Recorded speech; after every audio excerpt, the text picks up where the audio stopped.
was week 2. I'm not doing voiceover this time because I don't have the time to do that, so I'm just going to be talking through the plays. I'm a lot worse at this because a lot of my brain power is going into the actual game itself rather than what I need to be talking about. But the general check for a hand with Ajani Sleeper Agent is: do we have ramp? Do we have proliferate? If we want to go for the combo line. Well, the ultimate line rather, and we do. We have Kami of Bamboo Groves, providing we don't stumble on the 4th land, and we also have 2 cards that proliferate. So for a turn 4 ultimate, this hand almost gets there just by itself, so I'm going to keep this hand. And as said, I mean, ramping is fantastic, going ahead and do that here. Already can play Evolution Sage. Unfortunately, we can't go Evolution Sage land into Ajani, but we can still threaten it. Try and draw removal with Evolution Sage, and then play Ajani, still get the Proliferate off anyway, and get that ultimate ticking. If we can get the ultimate going, especially against something like Kaya is just a bunch of removal, it should be game over. Uninteractable. So land here is game over. Okay, we did not find land, which is unfortunate. However, if I go Visionary, Bland, Spirited Companion, that's okay. Still no land, so absolutely bricking here, which is extremely unfortunate. Now the problem is we miss our window because they also have ramp on turn 2 here. We miss our window to play Ajani into ultimate because they'll be able to go Kaya on turn 4 and then just point this finger at Ajani and blow it up. So to get off the ultimate now, it's looking more like I have to play both Ajani and Revolutionary in one turn. So that would look like I'd need 7 mana, I'd have to play Ajani, play a land proliferated with Evolution Sage, and then play Morphist Revolutionary to get this up to 6 before I ultimate in the same turn. There was also another consideration to just play this instead of the Elvish Visionary, which I didn't consider it, but maybe I could have. Just to try and get it underneath Kaya, because if I draw the land I get 1 proliferate, so it start at 2 because it's completed. It go to 3 because I use the +1. It could then go to 4 because of Sage and Sage with the land drop proliferate, and then 6 with Morphist ready for the ultimate. So actually what I should have done there is I should have played Ajani instead. That being said, we would have top decked Skyfisher and still not got there anyway. Yeah, so now the problem is they're going to just go and play Kaya next turn. So it's rather difficult because I'm really only set up at this point to play Ajani. I don't have a 1-drop, so I think I may as well just play Ajani for 4. Lose the proliferate.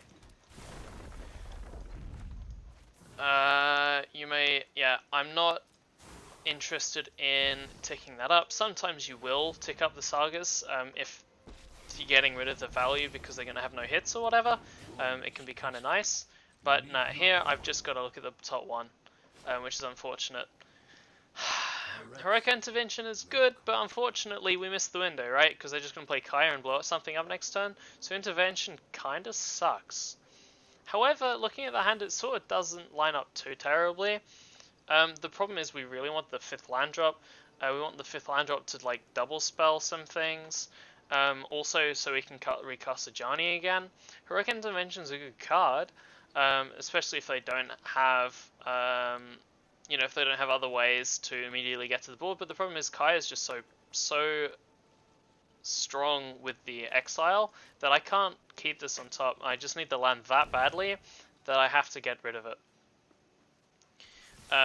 This might also be a game where, because we've missed the window to get the ultimate off with Ajani, that they can just go Kaya next turn and exile it, that the life total could just be how we went, just the normal beatdown way. If I choose instead to put like +1/+1 counters here, the Evolution Sage is going to pump the team. So that could be a very real option instead of the ultimate. It's just that the ultimate plan looked extremely strong off the initial opening hand, and it would have, there's no conceivable way, especially in black-white, that they can actually beat that. So missing that land basically missed the quote free win in my eyes. Yeah, I think that would have been very strong. So I'm expecting Kaya here, even if it like dies to the crackback. Killing Ajani is so important for them. Now they could be looking at, hey, I can play Davriel and I can remove Evolution Sage so that if they have the land, they're not ultimating next turn. Thankfully, I do have the Morphist Revolutionary in hand, so that's not an issue. But also the... Yeah, okay, so they do respect the proliferation, which is good. If they didn't, I would have had some questions for the opponent. But as it is, I do have a Revolutionary, so I'm just going to put the counter on Ajani. I'm going to tick up Ajani. And happy days. One white mana up. There is Mana Tithe, and that's the only thing I can think of.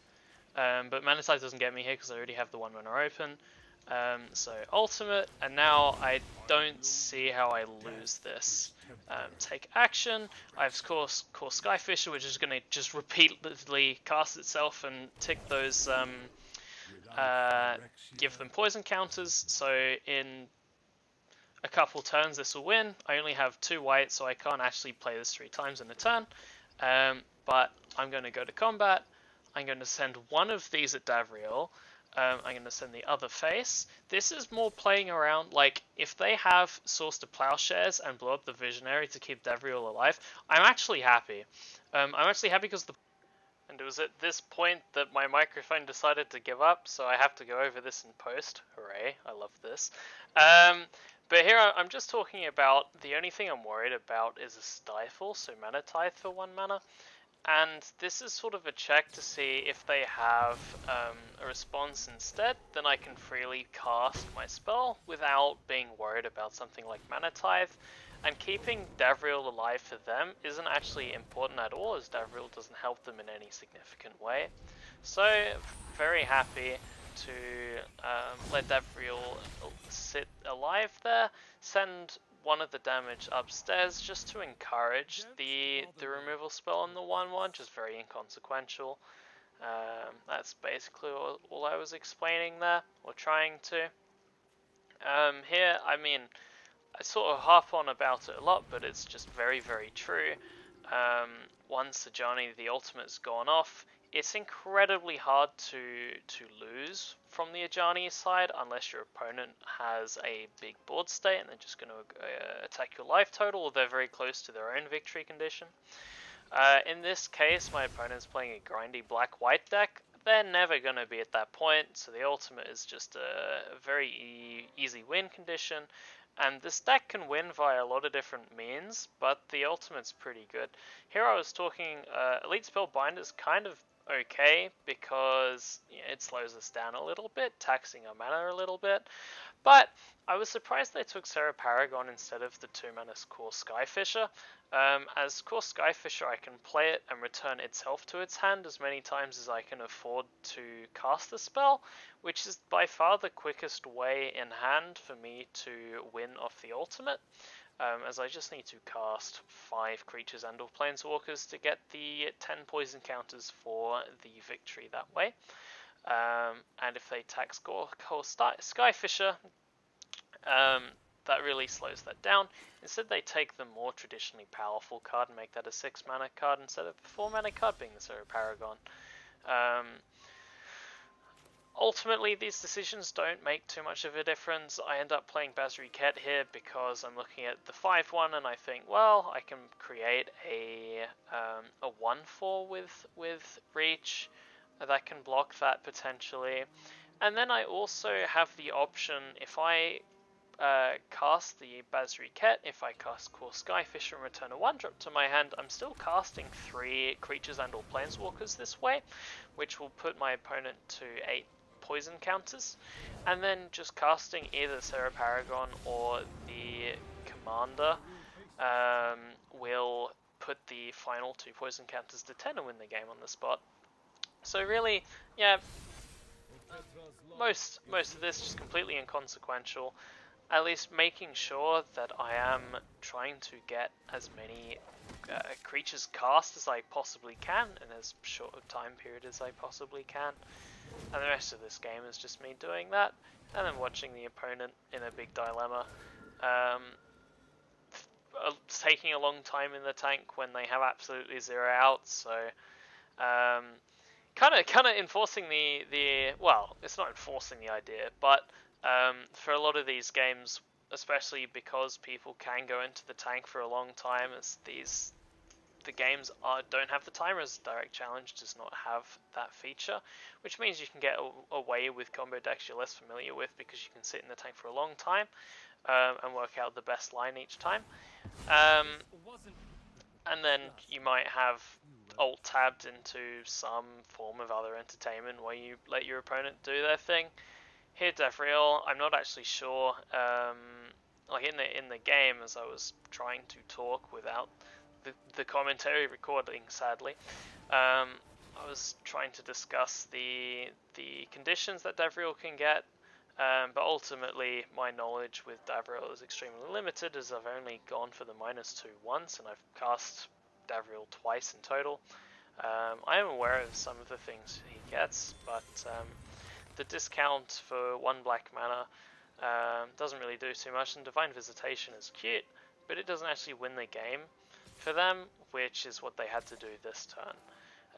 Kind of cute decision here is I'm actually not going to kill the full one, because I don't want to give them more outs, and taking 4 damage seems inconsequential here. I don't see myself dying from 21 life with 2 mana open, but I do potentially see there being problems if I just give my opponent more resources. So I think that just makes sense. That being said, I still don't think there's any combination of magic cards that could ever win the game for the opponent. That could be a challenge for you, the viewer, to try and find, but I just don't see it. Even in some combination of Dark Ritual into something, it's some infinite combo, I don't even think it exists. That wasn't the opponent conceding, that was the opponent losing to the 10 poison counters there. Oh. Unfortunately, my microphone has a tendency to flick off just randomly halfway through, so I hope I don't have to voice over too much there, because that will be irritating. I don't want to go back and spend a bunch of time going over stuff I've already said. Game 2! Yeah, cool. This hand has Skyclave Apparition, which could be good. Mentor of the Meek is...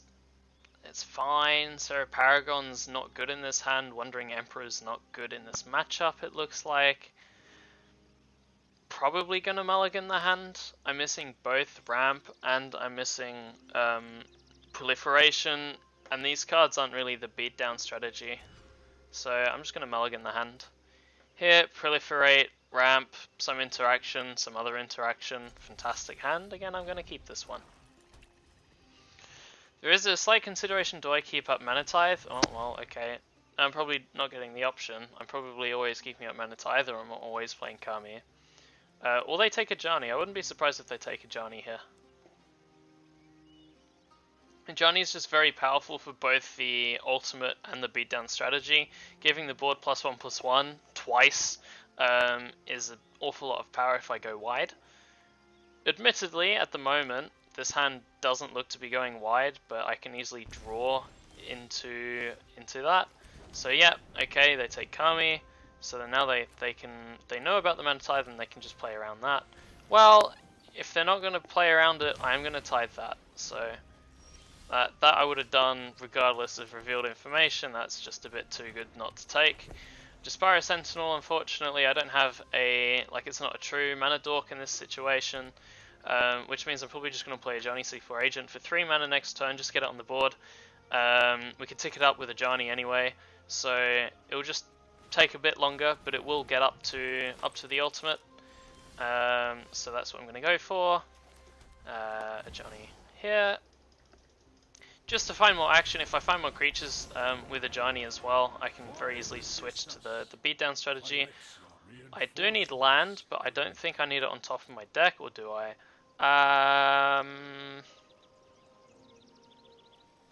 I can play Ajani next turn, but there's no creatures. I kind of want creatures, really.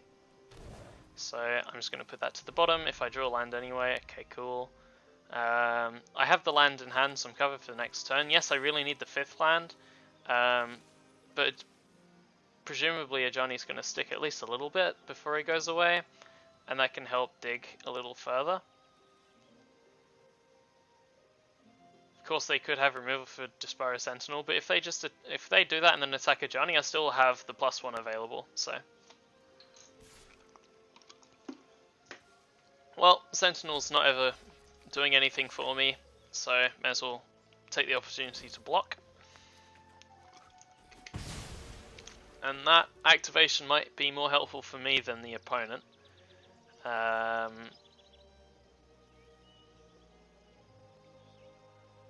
Depends if they're stuck on mana or not.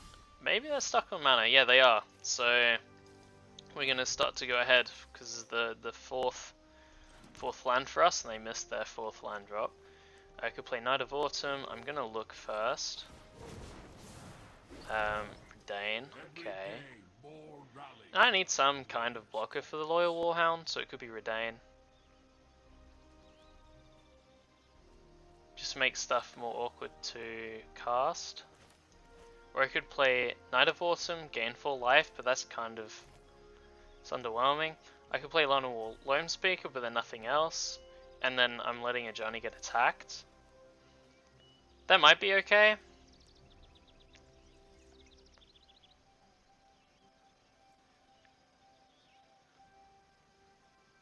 But, I don't know, I'm not too happy with that either. If I play this for the Protector's Shield, that could be good against them. Maybe. But then I'm still like hunting for a 5th land drop to like double spell or play another powerful walker. It's pretty good if they're stuck on mana though. It's not that good. I don't know, I'm just going to play Redain on the front side. And then let them attack in first, and then block, and then go from there.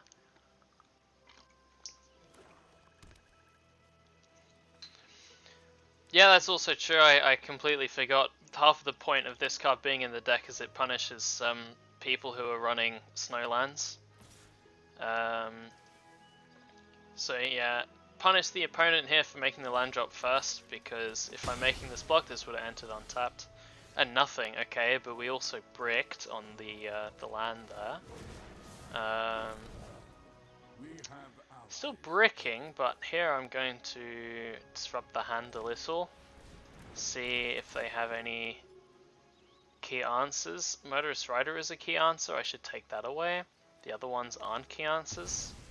So if they miss the land drop next turn, I can ultimate. If they make the land drop, then that's unfortunate for me, I guess. I lose Ajani and then I have to set up again. But they have 2 answers to Planeswalkers at 5 mana now, being the Murderous Rider and Kaya. So unfortunately my Super Friend strategy is looking a little flimsy into that.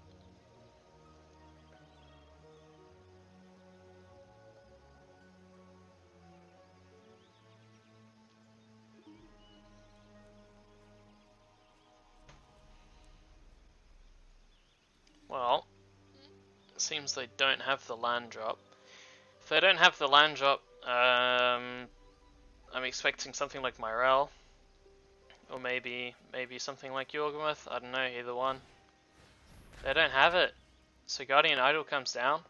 I can blow it up, but I don't need to, and I can just proliferate and win. Proliferate and win does sound really good, so I'm going to do that. Play this. They have. Okay, they're holding priority because of the Guardian Idol. I'm going to proliferate, and then it's just the same. It's going to be the same thing as last game. I'm just going to ultimate Ajani. Nothing in black-white ever wins against this unless they can kill me faster than I can cast creatures. So if they go off with Myriad, that could happen. But considering the current board state and my hand, it's extremely unlikely that happens. And I think I disagree with the Guardian Idol play. I think they should have gone Myriad. They just need some form of pressure on board. They know this is in my the Grey Hearted is in my hand. They know this proliferate is an option available to me. they need to plan accordingly. I just think Guardian Idol, yes, you really want that 5th mana source, but yeah, that should have been my rail last turn. I think, absolutely. Finding the land is fantastic. I can go Elves plus Autumn. I can go Beast Whisperer to draw more cards than Grazer. If I go Beast Whisperer and draw into more creatures with Grazer, then it's more and more likely that I can just win very quickly. Like if I find a 1-drop plus a land, that's game over on the spot. And even if I don't find that, it's getting pretty close. Or I just go Lone Speaker and Night Autumn, which is just good ramp. Like having ramp is good, and then taking the ramp off them is okay.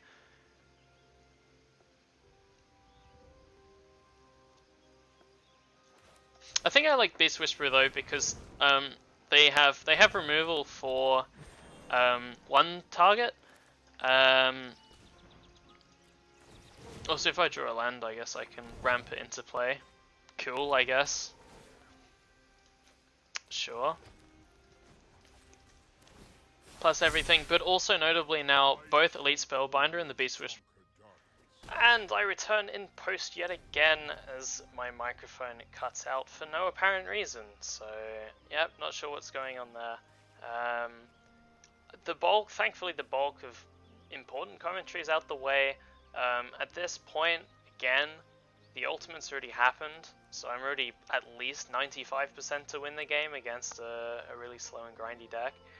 And they really need to put pressure. Myrel sort of does that. I was talking about my decision briefly between the 4+1 mana card versus the 3+2 mana card. But the advantage of playing Beast Whisperer and Grazer here is they both also survive the Meat Hook Massacre, which could have been a line where they play Meat Hook Massacre for x=3, blow up my would-be board. Admittedly, the Lone Speaker does survive that. But this way, it doesn't actually blow up anything because they all survive on 4 toughness. If they play land plus Meat Hook Massacre for 4, x=4, they also lose Myrel, which is their only way of putting any pressure on the board. And if they don't have Myrel in play, they are 0% to win the game every time. That being said, from this position, they're 0% to win the game. Pretty much, but they don't know that. Really, from their perspective, the Beast Whisperer is a gigantic problem. As if I top deck any cheap creatures or have any cheap creatures in hand, I can chain them off into a win, which is pretty much what I'm hoping for. But they actually have kind of a cool card here in the Protective Shield. Which means that every time the ultimate, or the emblem rather, from the Ajani ultimate triggers, that does target them. So every time I do play a creature and that goes off, I need to have 1 mana open to actually pay for that cost. And I didn't respect this, and so I got a little bit punished with my next turn, as we're about to see. What I should do here is I should go for Knight of Autumn first, then blow up the artifact, pay the 1 for that, and then also pay the 1 to give the opponent some extra poison counters. So instead this way, withdrawing the land, which was very helpfully on top, I can still play Knight of Autumn, but now I no longer can get rid of the shield. Instead, because I'm really looking to put them up to 8 poison counters, just so that casting my commander is always going to be lethal next turn, or for that matter any planeswalker in my hand, which is always going to be lethal as long as I'm not taxed on mana too much. But with access to 7 lands in play, 5-drop plus mana is completely fine. I'm choosing to gain life simply because it's the best thing I can do to stay alive. Putting myself to 30, I mean, it's largely going to be inconsequential here. As my creatures are vigilance, I sort of view this as a free attack, but in reality I did not need to attack with the Beast Whisperer and the Arboreal Grazer, as yes, they do survive They don't actually deal any damage because the Beast Whisperer gets blocked, and then the Arboreal Grazer actually deals 0 damage because of the shield that reduces the incoming damage by 1, which meant just attacking with the Elite Spellbinder for 4, because its power is 5, reduce that by 1, was the only necessary attack.